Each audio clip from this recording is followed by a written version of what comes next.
स्वागत है दोस्तों मूवीज टाइम चैनल के एक और नए वीडियो में, जहां हम एक्सप्लेन करने वाले हैं गणपत मूवी को। तो वीडियो को शुरू करते हैं, और अगर वीडियो अच्छा लगे तो वीडियो को लाइक जरूर कीजिएगा, और इसी तरह के वीडियोस पाने के लिए आप हमारे इस चैनल को सब्सक्राइब कीजिएगा, ताकि आपको इसी तरह के लेटेस्ट और फ्रेश कंटेंट मिलते रहे। तो फिल्म की कहानी शुरू होती है भविष्य की एक ऐसी दुनिया से, जहाँ दर्शकों को दलपति मतलब की अमिताभ बच्चन के वॉइस ओवर द्वारा एक ऐसी जंग के बारे में बताया जाता है जिसके परिणाम स्वरूप दुनिया का तकरीबन सर्वनाश हो चुका है। मानव जाति का अस्तित्व खतरे में है। इस मौके का फायदा उठाकर पैसों की भूख रखने वाले ताकतवर लोग आधुनिक तकनीकों से लैस एक शहर सिल्वर सिटी का निर्माण करते हैं। यहाँ अमीर ऐशो आराम में रहते हैं, मगर गरीबों को एक ऐसी जगह पर निकाल फेंका जाता है जहाँ वे अपनी मूलभूत सुविधाओं के लिए भी तरस रहे हैं। ये गरीब अगर अमीरों की सिल्वर सिटी में प्रवेश करेंगे तो उनकी मौत निश्चित है, और बुनियादी जरूरतों को पूरा करने के चक्कर में गरीब आपस में ही लड़ने मरने लगते हैं। और इन अमीर लोगों ने सिल्वर सिटी की बॉर्डर पर इतनी बड़ी दीवार तान रखी है कि किसी भी गरीब का उस दीवार को पार करने का सवाल ही पैदा नहीं होता। ये अमीर लोग इन गरीब लोगों का शोषण करते और वो हर एक काम करवाते जो वो करना नहीं चाहते, और एक तरह से ये कहा जा सकता है कि ये सारे गरीब गुलाम हैं। तो बद से बदतर हालात को काबू करने के लिए दलपति एक बॉक्सिंग रिंग बनाकर नियम बनाता है कि लड़ाइयाँ सिर्फ बॉक्सिंग रिंग में ही होगी, क्योंकि उनके लिए जो योद्धा पैदा होगा वो इस बॉक्सिंग रिंग से ही पैदा होगा। तो दलपति के इस बॉक्सिंग रिंग के बनाने से अब सब कुछ सही होने लगा था। लोग अब बाहर नहीं लड़ते हैं, सिर्फ और सिर्फ बॉक्सिंग रिंग में ही लड़ते हैं, और अब उनके बीच सब कुछ ठीक चलने लगा था। मगर एक दिन सिल्वर सिटी का क्रूर और खतरनाक विलन दलिनी अपने राइट हैंड जॉन को उनकी बस्ती में भेजता है। वह गरीबों के योद्धाओं को चालाकी से नष्ट कर देता है, और पूरी बस्ती एक बार फिर बर्बादी की कगार पर आ जाती है। अब उनके लिए उम्मीद की सिर्फ एक ही किरण है, और वो है दलपति की भविष्यवाणी। गणपत एक दिन आएगा और सारे दुखों को दूर कर देगा। तो जो दलपति ने बॉक्सिंग रिंग का निर्माण किया था, अब वो अमीरों को हाथ लग चुकी है, और अब वो इंटरनेशनल स्पोर्ट बन चुका है, जिसके द्वारा वो लोग ढेर सारा पैसा कमाते हैं। जिसके बाद कहानी प्रेजेंट में आ जाती है, जहां हमें रंगीन मिजाज और जाबाज गुड्डू को दिखाया जाता है। वह सिल्वर सिटी में ऐशो आराम की जिंदगी जी रहा है। उसका काम है जॉन के लिए उन फाइटरों पर बोली लगवाना जो जीत कर उन्हें मालामाल कर सके। गुड्डू का जॉन के लिए सिर्फ इतना ही काम होता है, वो फाइटरों को या तो खरीद लेता है या फिर ऐसे फाइटरों को चुनता है जो जीतते ही हैं। इस वजह से दालिनी के राइट हैंड मतलब कि जॉन इंग्लिश को बहुत ज्यादा फायदा होता है। लेकिन जॉन इंग्लिश अभी भी दालिनी के कर्जों के नीचे दबा हुआ है। उसे दालिनी को बहुत सारा पैसा देना है, जबकि गुड्डू यहाँ पर जॉन इंग्लिश को बहुत सारा पैसा कमा कर देता है, और यहाँ पर गुड्डू जो है वो जॉन इंग्लिश को बहुत ज्यादा मानता भी है। इसी वजह से जॉन यहाँ पर गुड्डू के ऊपर भी बहुत पैसा खर्च करता है, और उसे वो पूरी ऐशो आराम की जिंदगी देता है जो कि वो जीना चाहता है। और अगर कुछ दिन ऐसा ही चलता रहा तो यहाँ पर जॉन इंग्लिश जो है वो दालिनी को सारे पैसे दे देगा और कर्जा मुक्त हो जाएगा। और जॉन इंग्लिश जब ये सारी बातें दालिनी से कर ही रहा होता है कि तभी वो मोबाइल की एक रिकॉर्डिंग पर देखता है कि जॉन की जो गर्लफ्रेंड है वो गुड्डू के साथ मजे कर रही है। और ये देखने के बाद तो जॉन को गुस्सा आ जाता है, और वो अपने बंदों को कहलवाकर गुड्डू की पिटाई करवा देता है, और उन्हें ऑर्डर देता है कि गर्लफ्रेंड और गुड्डू को जमीन में जिंदा ही गाड़ दिया जाए। जिसके बाद उन दोनों को जिंदा ही जमीन में गाड़ दिया जाता है, जबकि यहाँ पर गुड्डू की कोई भी गलती नहीं थी, क्योंकि जॉन की जो गर्लफ्रेंड है वही गुड्डू के नजदीक आने की कोशिश कर रही थी। और ये बात जॉन को कहीं ना कहीं गुड्डू नहीं समझा पाया, इसलिए जॉन ने उन दोनों को जमीन में जिंदा ही दफन करवा दिया। लेकिन आगे हम देखते हैं कि कुछ ही देर के बाद गुड्डू जो है वो जमीन से बाहर आ जाता है, और जो कि पूरी तरह से इम्पॉसिबल था। अब जमीन से बाहर आने के बाद गुड्डू जो है वो कैजात से मिलता है, और कैजात गुड्डू को देखकर पूरी तरह से हैरान था कि वो जमीन से बाहर कैसे आ सकता है, क्योंकि जॉन की गर्लफ्रेंड को भी जमीन के अंदर जिंदा ही दफनाया गया था, पर वो तो मारी गई है। ये देखने के बाद कहीं ना कहीं कैजात को लगा कि शायद ये वो बंदा है जो कि मर नहीं सकता, और कैजात यहाँ पर गणपत का नाम लेता है। दरअसल में कैजात ने ही गुड्डू को यहाँ पर लाया था। तो कैजात यहाँ पर गुड्डू से कहता है कि तुम्हें बॉर्डर के उस पार चले जाना चाहिए गरीबों की बस्ती में। यहाँ जो हुआ ये देखकर कैजात समझ गया था कि दलपति की भविष्यवाणी सही हो गई है। तो कैजात यहाँ पर गुड्डू से कहता है कि तुम गरीबों की बस्ती में जाना और वहाँ जाकर सिवा को ढूंढना। और उससे कहना कि गणपत आला, क्योंकि अगर तुम यहाँ पर रहे तो जॉन के लोग तुम्हें जान से मार डालेंगे। ये सुनने के बाद गुड्डू तुरंत ही गरीबों की बस्तियों की तरफ निकल पड़ता है, जहाँ पर कि वो खतरे से भरी उस दीवार को पार करता है जिसमें करंट दौड़ता है। लेकिन इसके बावजूद गुड्डू ये करने में कामयाब हो चुका था और वो गरीबों की बस्ती में पहुंच गया था। यहाँ पहुंचने के बाद वो शिवा के बारे में पूछने लगता है। उसे बहुत जोर से भूख भी लगी थी, इसलिए वो एक जगह पर खाना भी खाने लगता है, लेकिन उसके पास पैसे नहीं थे। और फिर थोड़ी देर के बाद यहाँ पर जस्सी आ जाती है गुड्डू को ढूंढते हुए कि वो शिवा को ढूंढ रहा है। यहाँ पर वो उन्हें पैसे तो दे देती है, लेकिन वो लोग जस्सी के साथ बदतमीजी करने लगते हैं। और ये देखने के बाद तो जस्सी को गुस्सा आ जाता है और वो उन सभी को मारने लगती है। यहाँ से गुड्डू को सही सलामत बचाने के बाद वो उसे अपने साथ ले जाने लगती है और डायरेक्ट शिवा से मिलाती है कि आखिर वो शिवा से क्यों मिलना चाहता था। शिवा के पास पहुंचने के बाद गुड्डू शिवा से कहता है कि मुझे अमीरों की बस्ती से कैजात ने भेजा है और उसने मुझसे सिर्फ एक ही बात कही है कि गणपत आला। ये सुनने के बाद शिवा पूरी तरह से हैरान रह जाता है और वो गणपत को उम्मीद भरी नजरों से देखने लगता है। लेकिन गुड्डू की चाल चलन और भाषा को देखते हुए उन्हें ऐसा बिल्कुल भी नहीं लग रहा था कि यही गणपत है, क्योंकि गुड्डू को सिर्फ और सिर्फ डांस पसंद है। उसे लड़ाई से बहुत ज्यादा डर लगता है। वो एक किस्म का डरपोक है। यहाँ पर शिवा और जस्सी उसके अंदर गणपत ढूंढ रहे थे, लेकिन गुड्डू जो है वो यहाँ पर ऐसो आराम ढूंढ रहा था और यहाँ पर भी एंजॉय करने की कोशिश करने लगता है। और शिवा और जस्सी यहाँ पर गुड्डू के अंदर गणपत वाली सिर्फ एक झलक देखने के लिए बेसब्री से इंतजार कर रहे थे, लेकिन उसके अंदर गणपत वाली कोई भी बात नहीं थी। और तो और यहाँ पर गुड्डू जो है वो जस्सी के साथ फ्लर्ट करता है और उसे पटाने की कोशिश कर रहा था, क्योंकि उसे फाइट आइट में तो कोई भी इंटरेस्ट नहीं था। तो अब गरीब की बस्तियों में बहुत सारा टाइम बिताने के बाद कहीं ना कहीं गुड्डू और जस्सी एक दूसरे को पसंद करने लगे थे। और जब वो दोनों दूर एक जगह पर घूमने के लिए जाते हैं, तभी तबाही नाम का एक आदमी यहाँ पर आ जाता है ढेर सारे लोगों के साथ, और वो यहाँ पर जस्सी को अपने साथ ले जाने लगता है।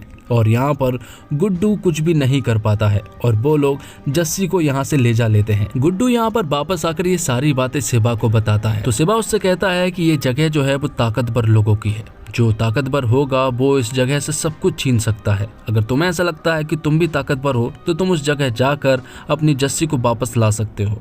ये सुनने के बाद गुड्डू तुरंत ही तबाही भाई के अड्डे पर पहुंच जाता है, जहां पर की बॉक्सिंग की रिंग थी और वहां पर तबाही भाई को कोई भी हरा नहीं सकता है। लेकिन तभी यहाँ पर गुड्डू जो है वो तबाही भाई से लड़ने का फैसला करता है और यहाँ पर तबाही भाई से लड़ता है।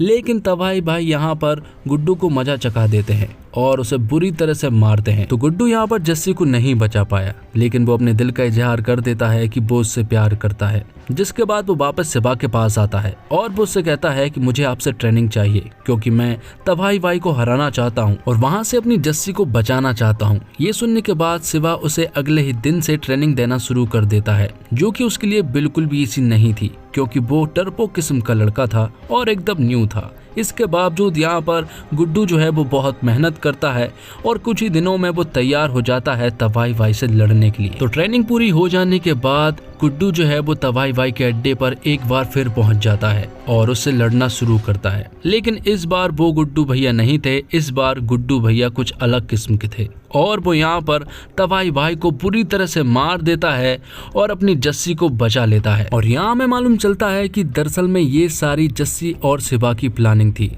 दरअसल में वो लोग गुड्डू के अंदर गणपत को लाना चाहते थे, इसलिए जस्सी को किडनैप करवाने का ये बस एक प्लानिंग थी और ये प्लानिंग उनकी पूरी तरह से सक्सेसफुल भी रही। तो अब बात आती है गुड्डू को सब कुछ सच बताने की कि वही गणपत है और वही दलपति का पोता है और वो शिवा का बेटा है। इससे पहले कि वो लोग गुड्डू को सब कुछ सच बता पाते, थोड़ी देर के बाद यहाँ पर जॉन और उसके लोग आ जाते हैं, जिन्होंने गुड्डू को माफ कर दिया था और वो लोग गुड्डू को अपने साथ सिल्वर सिटी ले जा लेते हैं। तो गुड्डू के सिल्वर सिटी पहुंचने के बाद उसके अंदाज पूरी तरह से बदल चुके थे, क्योंकि अब वो गुड्डू भैया नहीं रहे जो कि लिवर करते थे। अब उनको चाहिए फुल इज्जत, क्योंकि अब वो बन चुके हैं एक तगड़े फाइटर। यहाँ दूसरी तरफ जस्सी और शिवा अफसोस जता रहे थे, क्योंकि उन्हें ऐसा लगता है कि गुड्डू को सब कुछ सच बता देना चाहिए था कि शिवा ही उसके पिता है। और यहाँ पर जस्सी शिवा से कह भी रही थी कि हमें गुड्डू को सब कुछ सच बताने के लिए वहाँ जाना चाहिए। दूसरी तरफ हम देखते हैं हैं सिल्वर सिटी, जहाँ पर कि हम देखते हैं कि जॉन के गुड्डू के ना होने के कारण उसे बहुत ज्यादा लॉस होने लगा था, क्योंकि दालिनी को बहुत सारा पैसा भी देना है और गुड्डू जो काम उसके लिए करता था उससे उसे बहुत ही ज्यादा फायदा होता था। लेकिन अब गुड्डू जॉन के साथ फाइटर ढूंढने का काम नहीं करेगा, बल्कि वो फाइट करने का काम करेगा और उसे पैसे नहीं चाहिए बल्कि पार्टनरशिप चाहिए, जिसमें जॉन हाँ भी कर देता है।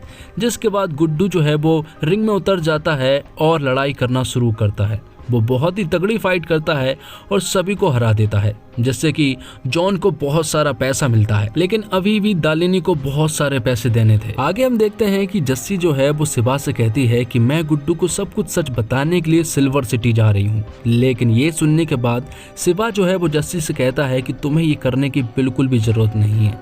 लेकिन जस्सी सिवा की एक नहीं मानती है और वो अपने दोस्त को लेकर सिल्वर सिटी की तरफ बढ़ने लगती है। लेकिन जैसे ही वो लोग वहां पहुंचते हैं तो उनके पीछे एक ड्रोन पड़ जाता है जो कि उनकी तरफ फायर भी कर रहा था, जिस वजह से यहाँ पर जस्सी का वो दोस्त पीछे जो बैठा हुआ था वो मारा जाता है। इसके बाद हम देखते हैं कि गुड्डू जो है जैसे ही बाहर आ रहा होता है तभी उसकी मुलाकात हो जाती है जस्सी से। लेकिन जस्सी से यहाँ पर गुड्डू जो है वो ठीक से बात नहीं करता है।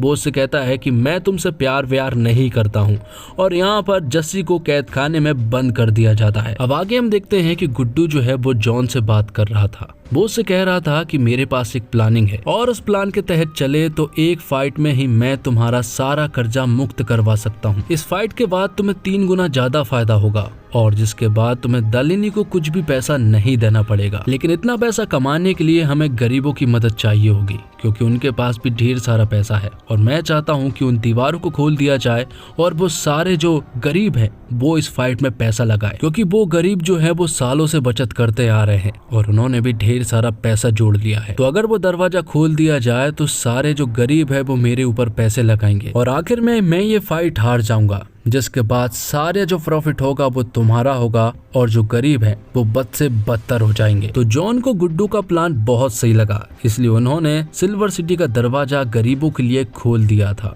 और उन्होंने सारे पैसे जो है वो गुड्डू के ऊपर लगा दिए थे। जिसके बाद फाइट शुरू होती है। शुरुआत में गुड्डू काफी सही लड़ रहा था, क्योंकि ऐसा लग रहा था जैसे वो सबके लिए लड़ रहा हो, लेकिन धीरे धीरे करके उसकी पिटाई होना शुरू हो जाती है और वो बुरी तरह से पिटने लगता है। आखिर में गुड्डू को एक जोरदार पंच पड़ता है और वो जमीन पर गिर जाता है। ये देखने के बाद जॉन को ऐसा लगने लगा था कि ये वही पल है जिसके बाद से अब वो कर्जा मुक्त हो जाएगा।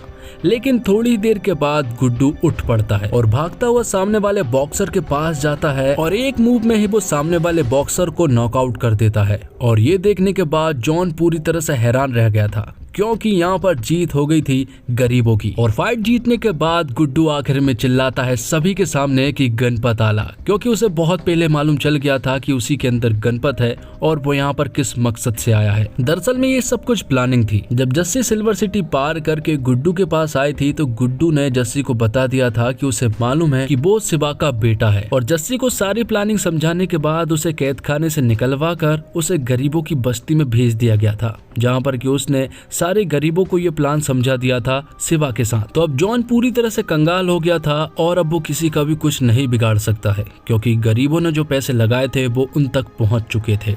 और यहाँ पर गुड्डू दालिनी को धमकी देते हुए कहता है कि अगली बारी तेरी है, लेकिन ये लड़ाई इतनी आसान नहीं होने वाली है, क्योंकि सामने जो लड़ाई दालिनी से है वो कोई आदमी नहीं है बल्कि एक एआई है। और वो यहाँ पर गुड्डू के सामने गुड्डू के ही रूप में आता है और दालिनी इस जंग को स्वीकार करता है। तो दोस्तों, हिंदी सिनेमा में भविष्य पर आधारित डायस्टोपियन फिल्म बनाने के प्रयोग के लिए लेखक निर्देशक विकास बहल की पहल सार्थक हो सकती थी, मगर वो कहानी को दमदार तरीके से बुनते। गरीब या अमीरी का इमोशन हमेशा से यूनिवर्सल रहा है, मगर विकास की कहानी दर्शक के साथ अपना कनेक्शन नहीं बना पाती है। अमिताभ बच्चन, टाइगर श्रॉफ, कृति सेनन जैसे स्टार कलाकार का फायदा उठाने में विकास नाकाम रहे हैं। भविष्य की पृष्ठभूमि पर बुने गए किरदार बिखरे बिखरे नजर आते हैं, क्योंकि कहानी के मुख्य किरदार भारतीय हैं, मगर अमीर गरीब की बस्ती में चाइनीज और विदेशी भी रहते हैं। फिल्म के एक्शन पर विकास ने खूब मेहनत की है, मगर बस्ती का उजड़ा हुआ सेट हॉलीवुड की फिल्म की तरह लगता है। गरीबों का लुक और बेबसी केजीएफ की याद दिलाता है, मगर कई जगहों पर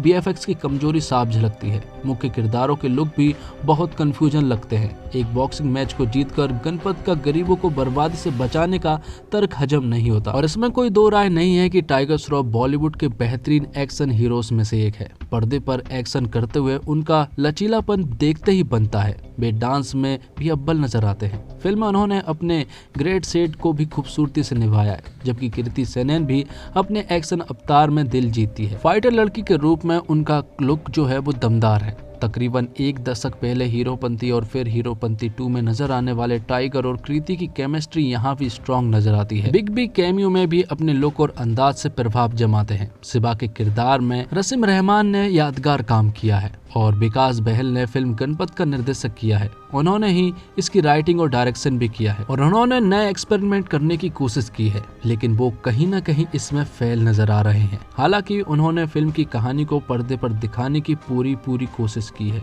और सभी एक्टर्स को बराबर स्पेस भी दिया है।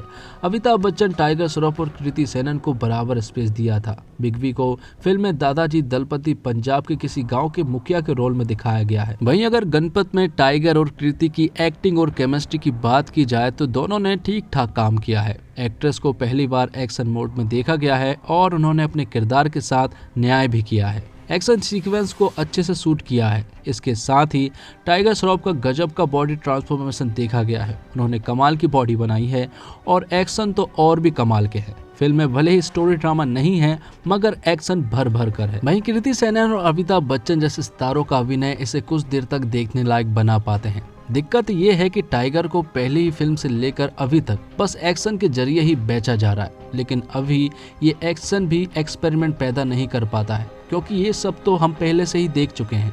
एक्शन तो अब शाहरुख भी कर रहे हैं और आदित्य रॉय कपूर भी। दिक्कत ये है कि दर्शकों ने धीरे धीरे बॉलीवुड पर फिर से भरोसा करना शुरू कर दिया है और उसका श्रेय गदर 2, ओ माई गॉड 2 और जवान जैसी फिल्मों को जाता है। लेकिन जब मसाला एंटरटेनमेंट के नाम पर सिर्फ एक्शन की चटनी पेश कर देंगे तो कैसे चलेगा। चटनी किसी खाने का स्वाद बढ़ा सकती है, पर पूरा खाना नहीं हो सकती। वैसे एक फिल्म को सिर्फ एक्शन कर नहीं बेचा जा सकता जब उसकी असली आत्मा यानी कहानी में इतनी ढील हो। और एक्टिंग का तो मैं पहले ही जिक्र कर चुका हूँ कि कृति हाल ही में राष्ट्रीय पुरस्कार जीती है और अमिताभ बच्चन को अभिनय के लिए अब क्या ही आंका जाए। टाइगर की बात करें तो उनका मुंबई टपोरी अंदाज ठीक है, पर अब उन्हें कुछ नया करना चाहिए। हालांकि ये कहने से भी पीछे नहीं हटना चाहिए कि एक्शन में टाइगर शानदार रहे हैं और चिल्लर पार्टी, क्वीन, सुपर 30 और गुड बाय जैसी फिल्मों का निर्देशन करने वाले विकास बहल की फिल्म गणपत देखकर एक ही सवाल पूछने का मन करता है, और वो है क्यों विकास, क्यों आखिर क्यों। फिल्म शुरू होते ही 5 मिनट बाद आपको ये एहसास हो जाएगा कि पूरी फिल्म देखना मुश्किल ही नहीं नामुमकिन है। विकास बहल जैसा निर्देशक, टाइगर श्रॉफ जैसे एक्शन हीरो, कृति सेनन जैसी नेशनल अवार्ड विनिंग एक्ट्रेस और अमिताभ बच्चन जैसे सदी के महानायक होने के बावजूद ये फिल्म निराश करती है। और इसी के साथ ये एक्सप्लेनेशन यहीं पर खत्म होता है। तो दोस्तों, उम्मीद करता हूँ आपको वीडियो पसंद आई होगी। वीडियो पसंद आई हो तो वीडियो को लाइक जरूर कीजिएगा और इसी तरह के वीडियोस पाने के लिए आप हमारे इस चैनल को सब्सक्राइब कीजिएगा। मिलते हैं एक और कमाल की वीडियो के साथ, तब तक के लिए आप हमारे इस चैनल के साथ बने रहिए। धन्यवाद। जय हिंद, जय भारत, जय श्री राम।